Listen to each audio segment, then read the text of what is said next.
Genghis Khan জন্মগ্রহণ করেন আনুমানিক ১১৬২ খ্রিস্টাব্দে মঙ্গোলিয়ার ওনন নদীর তীরে দেলুন বলডক নামে এক স্থানে।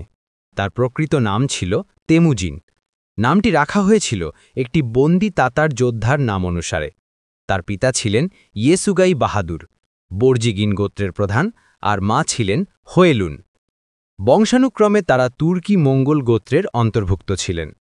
যখন তেমুজিন ৯ বছর বয়সী, তার পিতা ইয়েসুগেই তাতার গোত্রের হাতে বিষ প্রয়োগে মারা যান।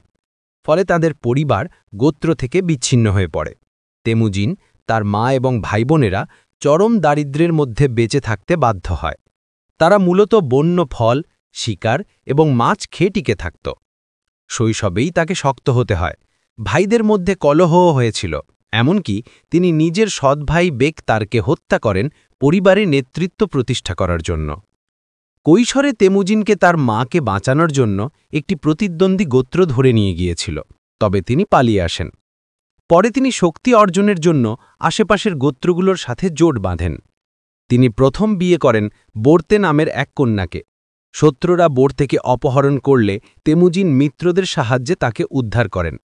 এই ঘটনা তাকে অনেক সম্মান ও সমর্থন এনে দেয়।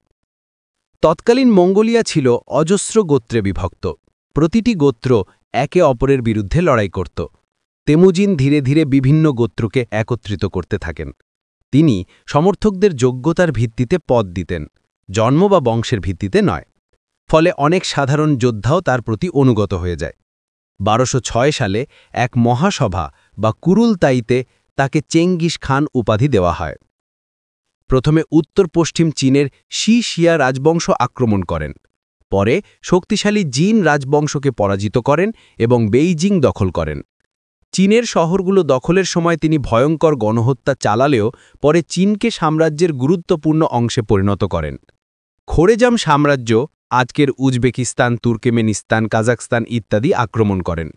খোরেজমের সুলতান চেঙ্গিস খানের দূত হত্যা করলে তিনি প্রচণ্ড রাগে খোরেজাম সাম্রাজ্য সম্পূর্ণ ধ্বংস করে দেন। অনেক শহর সম্পূর্ণ মুছে যায়। পারস্য আফগানিস্তান ককেশাস অঞ্চল আক্রমণ করেন।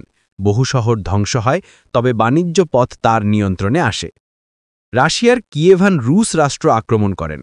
ভলগা নদীর তীরবর্তী বহু নগর ধ্বংস করেন। তার বাহিনী হাঙ্গেরি এবং পোল্যান্ড পর্যন্ত পৌঁছে যায়। চেঙ্গিস খান ছিলেন একজন অসাধারণ সেনাপতি। অশ্বারোহী বাহিনী, মঙ্গল সৈন্যরা দিনে ১০০ থেকে ১৫০ কিলোমিটার অতিক্রম করতে পারত। কম্পোজিট ধনুক, তাদের ব্যবহৃত ধনুক ছিল দূরপাল্লার জন্য উপযোগী। ভয় সৃষ্টির কৌশল, গণহত্যা চালিয়ে শত্রুদের ভীত করতেন যাতে অন্য শহরগুলো লড়াই ছাড়াই আত্মসমর্পণ করে। গোয়েন্দা ও বার্তাবাহক নেটওয়ার্ক, সাম্রাজ্য জুড়ে দ্রুত যোগাযোগের জন্য তিনি ইয়াম ডাক ব্যবস্থা চালু করেন। যোগ্যতার ভিত্তিতে পদোন্নতি, এতে সৈন্যদের মধ্যে নিষ্ঠা ও শৃঙ্খলা তৈরি হয়। চেঙ্গিস খান একটি আইন সংহিতা প্রণয়ন করেন, নাম ছিল ইয়াসা। এতে শৃঙ্খলা, যুদ্ধনীতি, সম্পদ বণ্টন ও সামাজিক নিয়মকানুন নির্ধারিত ছিল। তিনি ধর্মীয় স্বাধীনতা দিতেন। মুসলিম, বৌদ্ধ, খ্রিস্টান, শামান সবাই তার শাসনে নিরাপদ ছিল। বাণিজ্যের জন্য তিনি সিল্ক রোড নিরাপদ করেন। ১২২৭ সালে পশ্চিম চীনের শিয়া রাজবংশ আক্রমণের সময় তিনি মারা যান। মৃত্যুর কারণ আজও রহস্যময়। কেউ বলেন ঘোড়ার পিঠে থেকে পড়ে মারা যান, কেউ বলেন যুদ্ধে আঘাতপ্রাপ্ত হয়ে। তার সমাধিস্থল কোথায় তা এখনও অজানা। ধারণা করা হয় সমাধিস্থলের স্থান গোপন রাখতে হাজারো ঘোড়া দিয়ে জায়গাটি মারিয়ে দেওয়া হয়েছিল। মৃত্যুর পর সাম্রাজ্য তার পুত্রদের মধ্যে ভাগ করা হয়। সবচেয়ে বিখ্যাত উত্তরাধিকারী ছিলেন ওগেদাই খান, যিনি সাম্রাজ্যকে আরও প্রসারিত করেন।